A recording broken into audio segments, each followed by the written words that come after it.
Hi guys, James at RampantLionReviews again for you today with another beer review. For this one, we are going to head back to Estonia once again for the first time in what feels like a good little while. Now, we're going to return to a brewery that's featured on the channel many times before. These guys are one of the real pioneers of the Estonian craft beer scene, a really well established and well respected brewery, and if people were to ask me about them, I would say that they are very solid all round, but they're probably best known across the world and throughout Europe and things like this for their big malty beers, the Imperial stouts, the Imperial porters and stuff like that. They really excel in that particular area in my opinion. But the beer that we're going to have a look at from them today is one of their latest releases here in Hong Kong as of the time of filming. It's a style that I have had from this brewery before, albeit not in a little while, and it's one that I know they can do very well, but it does have a little twist to it that is quite different from the ones in this style category that I've had from them before. So needless to say, I'm very, very curious to see what this beer is going to have in store for us. Hopefully it's another good beer. Hopefully it makes for an interesting review, and as always, I hope that you guys watching enjoy my take on this one as well. So yeah, for this review then, as I say, we are going to head back to Estonia in the Baltics in Europe. We're going to head to the northwestern part of the country to the capital city Tallinn, and to be specific, we are going to go to the Noblessner district, and that means that we're going to have a look at another beer from the wonderful Põhjala Pruulikoda, or Northern Realm Brewery as it would be if you put it in English. But yeah, this beer is from their Cellar series. It's called Kamin, comes in at 11% ABV, and this one is a barrel-aged Imperial Porter aged in Cognac, sherry and Islay whiskey barrels. So yeah, I think this could be very, very interesting. So yeah, this is one of the second of two Põhjala beers that I picked up from the latest drop here in Hong Kong, and this one really caught my eye, one because it was a porter and I haven't had a porter from them in a long time, and also because of the barrel combination. So yeah, I think this should be a nice change of pace compared to what we've had from Põhjala in recent times. But yeah, pretty much anything that comes out of the Cellar series and Põhjala always tends to be very, very interesting. So yeah, let's crack on with this one then and see how we go.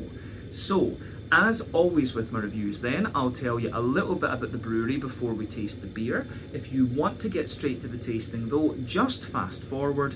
All the usual links can be found in the video description below. That's the brewery website, the link to my other reviews that I've done from Põhjala Pruulikoda before, and we will no doubt add more to that list at some point in the near future because I do really enjoy their beers. But there's all the usual social media down there. If you want to see more reviews, do please consider subscribing to the channel. The support that you give is massively appreciated, and remember, you can go into the channel homepage and search for beer using the geography tagging system. So just go in there, use the little search bar, put in your hometown, state, county, province, whatever you like. If I've reviewed beers from the area that you search for, they will pop up.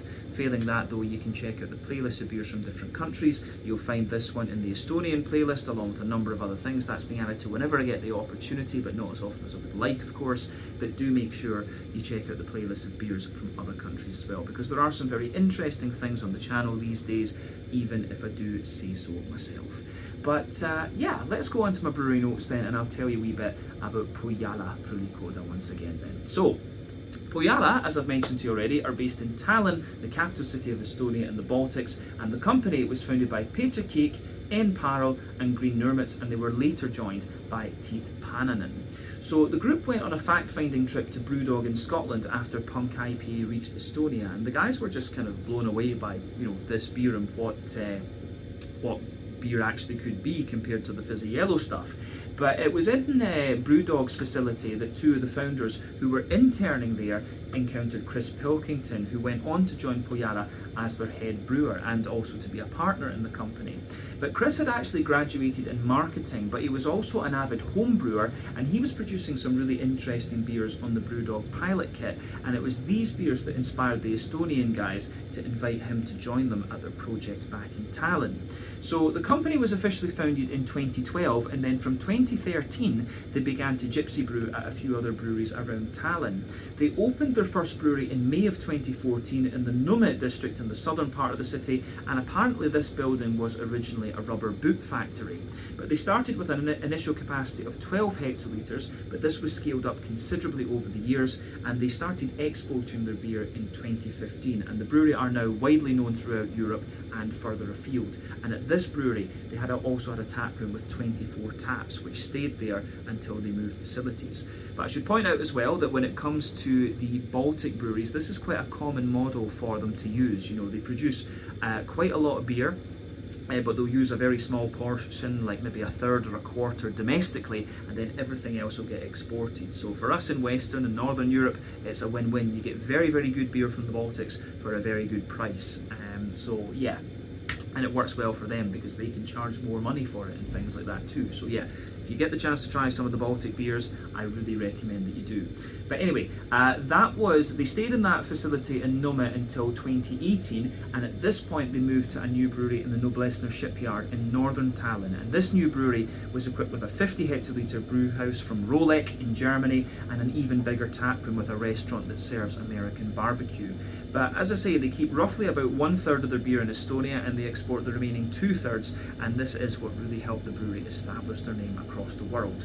But in March of 2023, Chris Pilkington announced that he was going to leave the day-to-day activities of Pohjala to form his own brewery, which is called Tulutorn.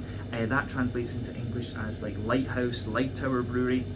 And this can be found on the Kopli Peninsula in the northwest of Tallinn. But Chris was replaced as head brewmaster by Martin Vatra, who had worked with Pohjala since 2018, and he also worked for Tanker Brewery for a period of time before this, who I do recommend you check out as well, should you get the chance. But the name of this brewery, Pohjala, translates into English as Northern Realm, and as of September 2025, when I'm filming this review for you, these guys have produced about 200 different kinds of beer, according to Untappd. But I wouldn't be surprised if that number was a little bit more, of course.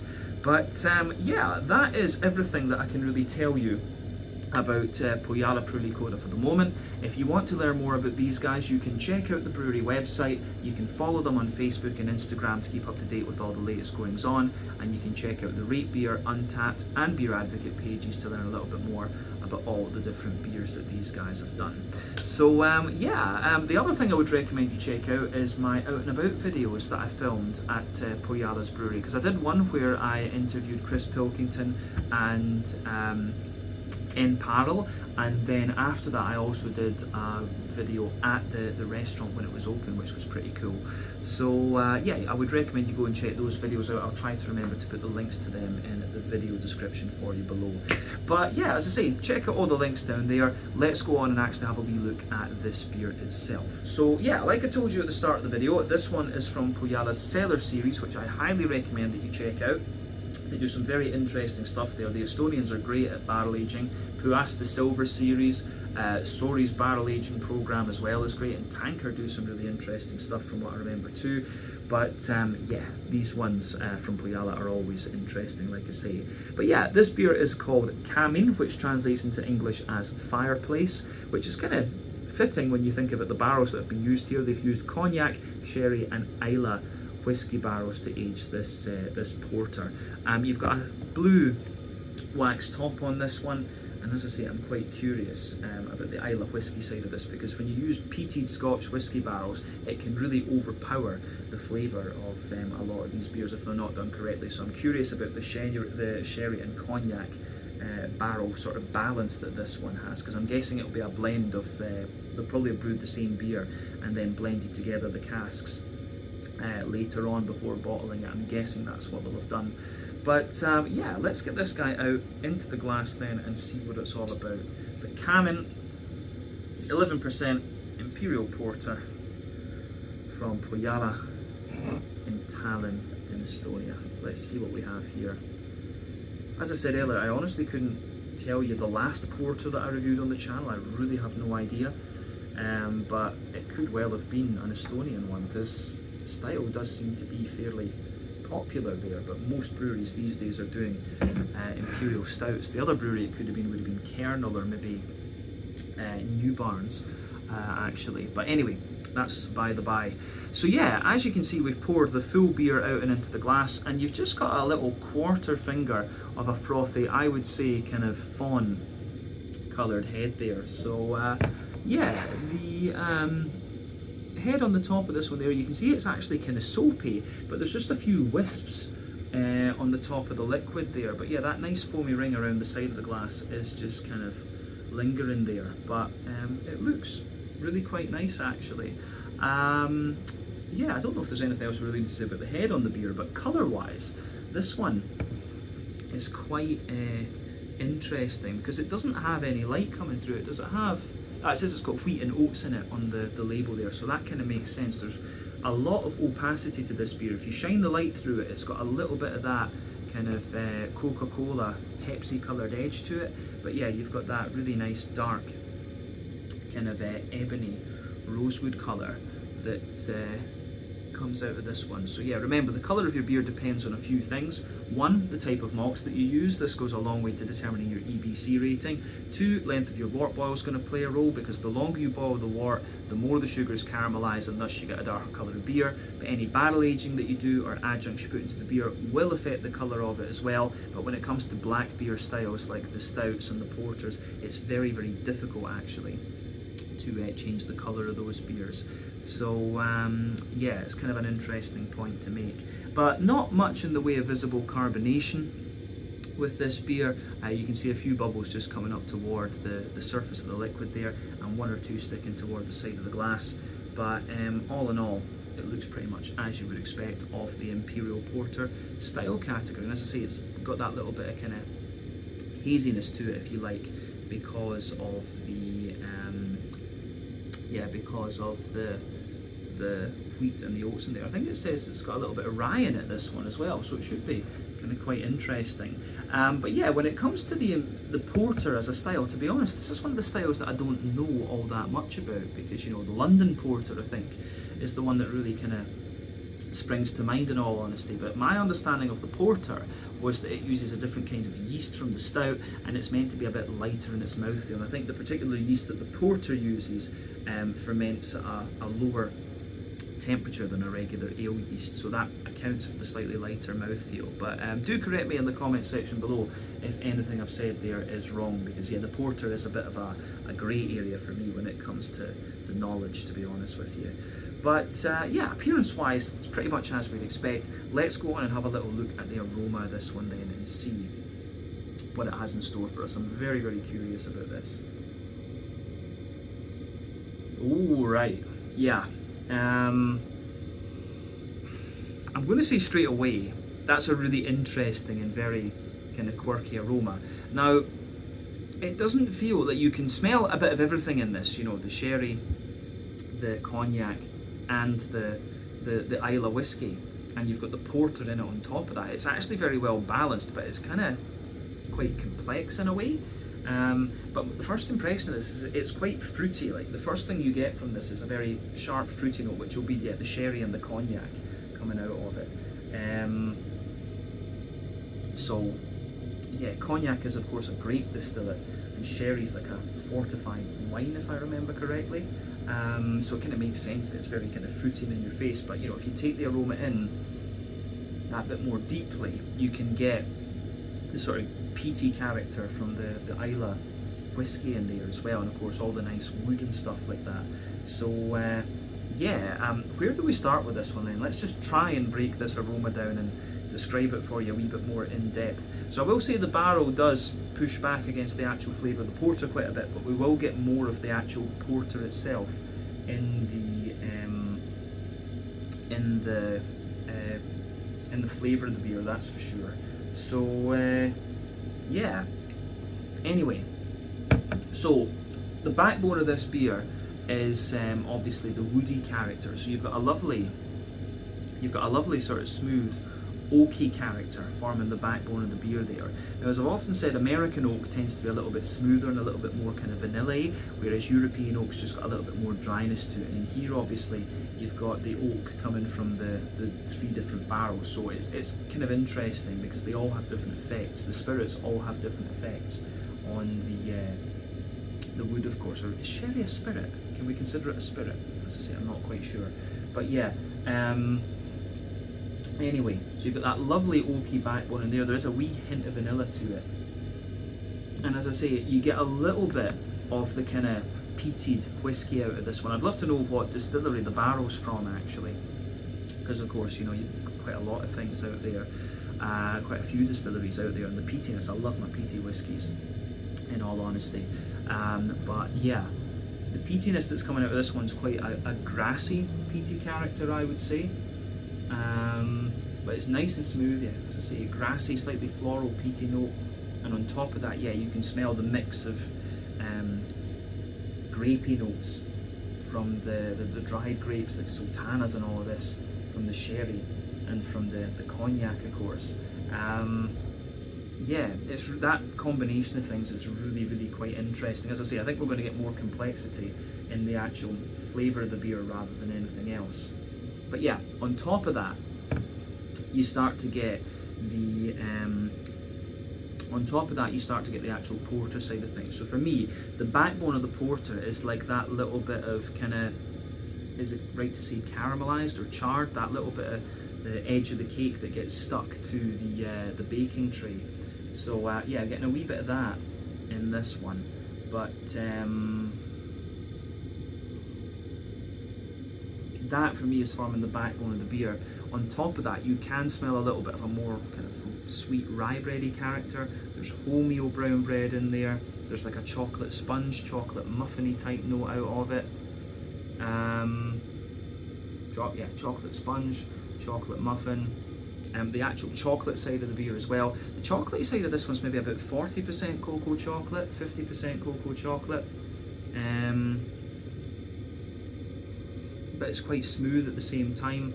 On top of that, there's a wee touch of brown sugary character, but not too much. I'd say that's maybe one of the other differences between a stout and a porter, is that porters don't have quite as much brown sugary note to them. But yeah, there's a wee bit of toasty brown sugar in there. And maybe, I don't know, maybe just a little hint of caramel. But I do get at the back of the nose with the yeasty side of this beer, I do get that sort of Scottish English Christmas pudding type thing. That big phenolic-y, highly caramelised Christmas pudding, Christmas cake. I'm never sure exactly what to call it, but my dad used to love getting that for his birthday in the middle of February. My mum would always make extra for him. So it's an aroma I'm very, very familiar with. But that big phenolic, fruit cakey type thing at the back of the nose is really interesting in this one. So as I say, take a little bit of time to just enjoy that side of the aroma. But the phenolic, yeasty character and the sharpness, the fruitiness from the cognac and the sherry barrels in this one are both really quite interesting. I find that, yeah, it really kind of messes with my nose a little bit. I like that with this one.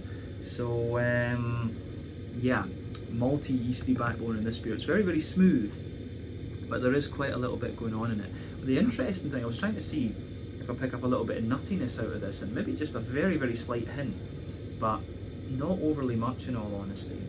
So yeah, let's focus on the hoppy and the fruity side of the beer then. So with it being an Imperial Porter, probably the hop of choice in this would be like Bramling's Cross from England.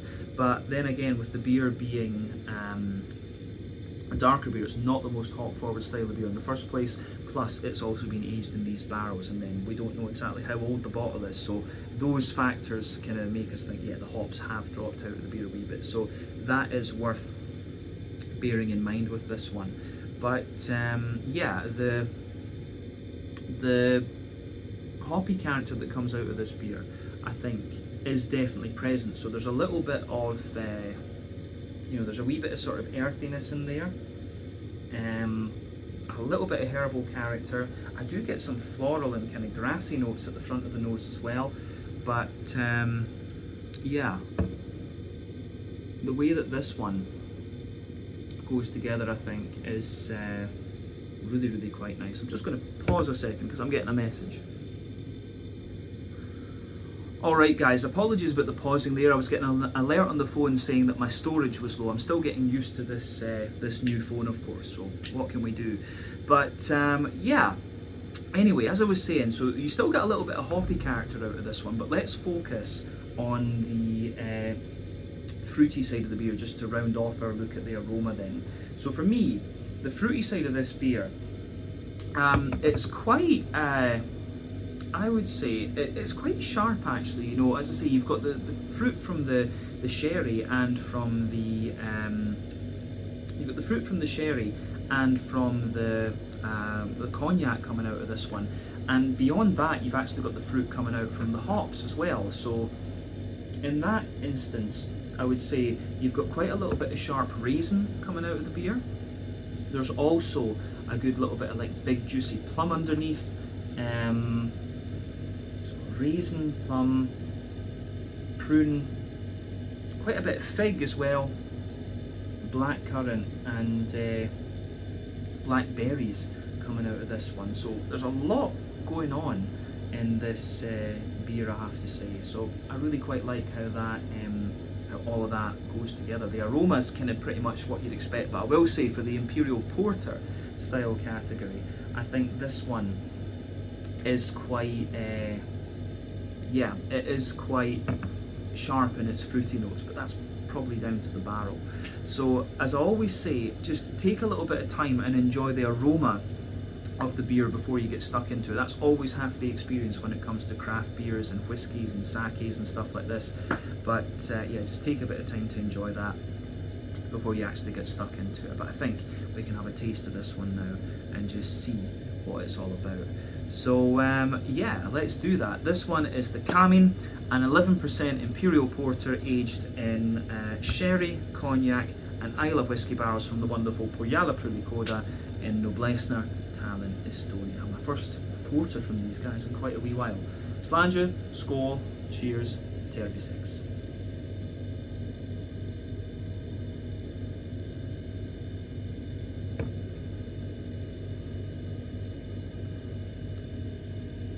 Oh,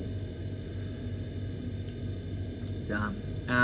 I'm going to say straight away, I've always said that Põhjala never disappoint. That statement stands, and I have to say, this beer is really, really nice. It's got a lovely, balance of flavour to it, I have to say. I think they've done a really, really nice job of this, so I'm just going to say straight away, thumbs up.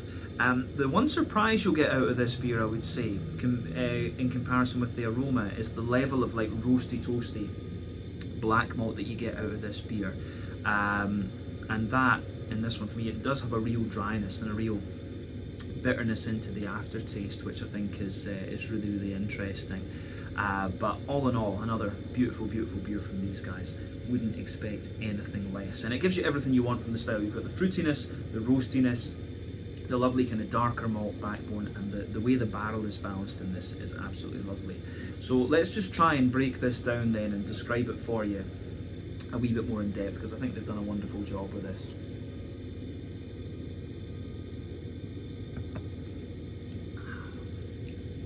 So yeah, let's go to the middle third of your palate then, the backbone of the beer. So the backbone of the beer, you get that lovely, smooth, kind of oaky character coming out of this one, so you can feel that there. As you move further forward on that middle third of your palate, you get that little bit of kind of, you get that little bit of like almost vanilla type character coming out of it, and then yeah, you've got that lovely kind of smooth,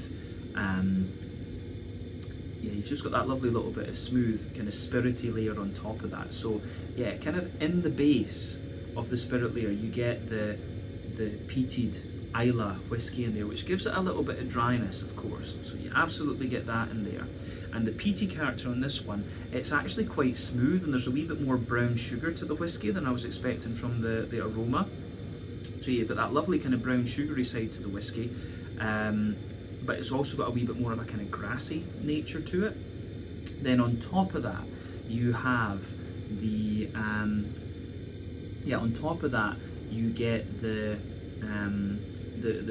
cognac and the sherry layers as well, which are giving it a real fruitiness, and that kind of balance between those two in the barrel is really interesting. And as I say, when you take the beer in, you get a good little kind of hit from the roasty toasty side of the malt base, and then yeah, into the aftertaste you get more and more of the barrel. So yeah, the way that goes together I think is really, really nice.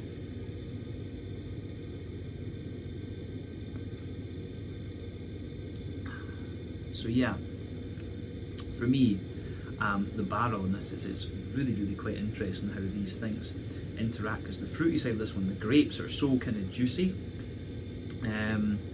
but into the aftertaste they give you a more oily, sort of plummy and kind of figgy type character. So the way that goes together is really, really interesting.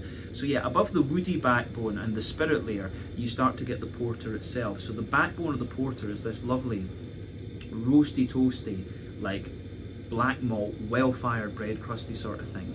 The next layer up from that is a distinctive rye bread, and it is quite a dry rye bread actually, and that probably is due to the presence of rye malt. When we always talk about the more oily rye bread, I don't think they often use rye malt in the beers that give that, which is interesting. So yeah, you've got kind of a dry rye bready character in there, but then above that you've got a more kind of wholemeal brown bready sort of note, and the next layer up is like a slightly dry kind of chocolate spongy character, and then yeah, you've got the kind of cocoa nibby and chocolatey characters just sitting on top of all of that actually too.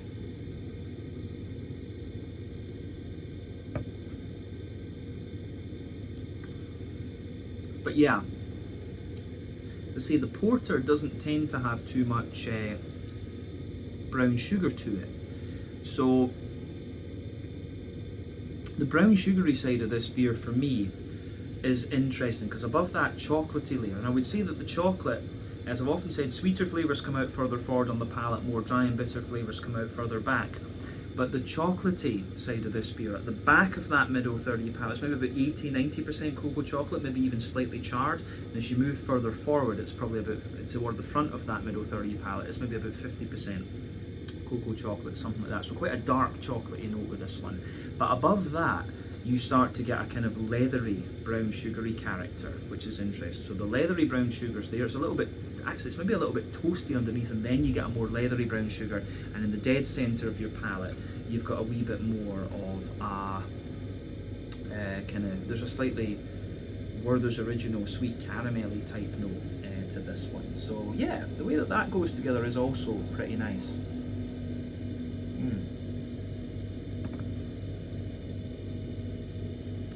So yeah, I do like how that goes together in this one. The brown sugary side of this beer is pretty dry, and it is quite a roasty, toasty sort of porter. This one, as I say, there's a little bit of nuttiness emanating from those bready layers that I was talking about too. But I think we've covered the middle third of the palate, which is where the vast majority of the complexity is with this beer's flavour.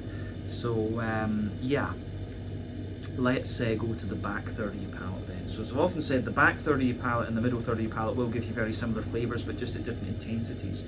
So yeah, the border region between middle and back third of your palate, you get that nice little bit of kind of bready build up in there. You've got the kind of rye bread in the base, the wholemeal brown bread in the middle, then the more chocolate spongy type character on top. A bit of the charred chocolate sits on the top of all of that. But then yeah, the back third of your palate, you've got the drier side of the barrel, the sort of the spirity layer there as well, and you get a bit more of the dryness out of the peated whiskey, I would say, pardon me. Then above that you get the rye bready layer, which was a little bit lighter, taller, more dry and more airy. You can say the same about the wholemeal brown bready layer above that, then the kind of chocolate spongy layer above that one as well, and you can feel a little bit of the kind of charry chocolate just going over the top of that. And then it's all about the yeasty character sitting on top of everything else on that back third of your palate. So let's look at the let's have a little look at the yeasty side of this beer then.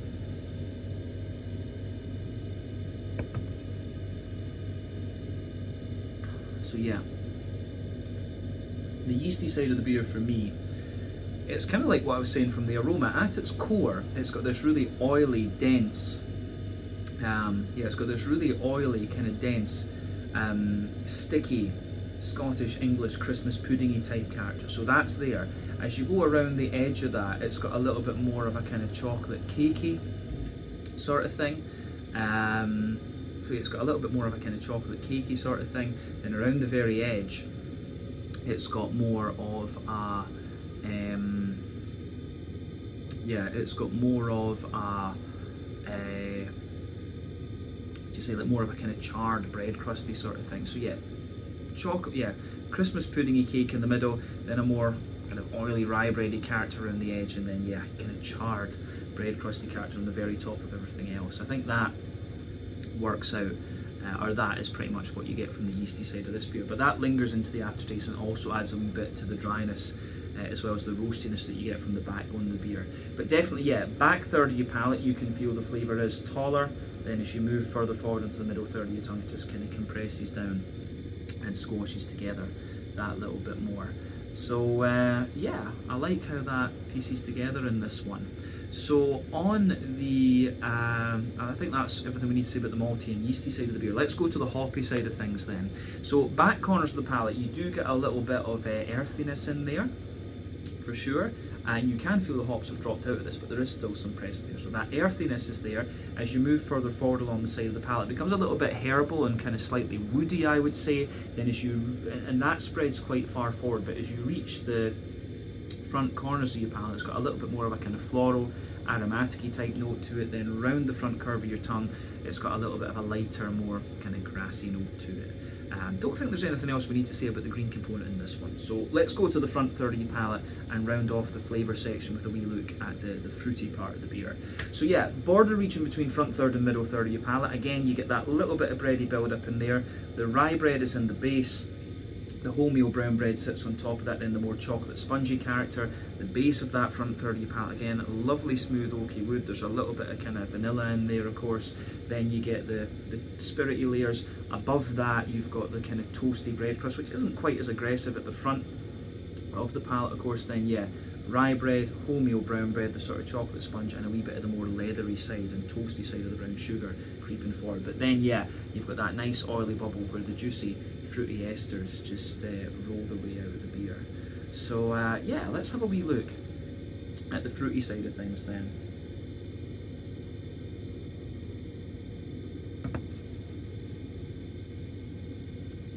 So fruity side of the beer for me, I would say that it's got more of a the fruity side of this beer for me, I would say that it's actually kind of a little bit sharper in the beginning. Like when you first take the beer in, you get more of a raisiny note out of it. So if you go to the back of that oily bubble, it's kind of raisiny on the top, then you've got juicy plums underneath. You do get little elements of like fig and, you do get little elements of like date and prune and stuff like that in there. But as you move further forward toward the middle of that front third of your palate, there's lots of juicy figs, there's blackcurrant underneath and quite a lot of blackberry. So for me, it's the raisin, the fig and the black sort of berry fruity characters that are most prominent in this one. But the roasty side of this beer, particularly from the back third of your palate, that really pushes out into the aftertaste with this. So like I say, one of the big surprises about this one in comparison to with what you would expect from the aroma is the level of roastiness that the beer has. But it works, it really does work. But I think we've said everything we need to about the flavour. Let's round off with a wee quick look at the mouthfeel of this one then. So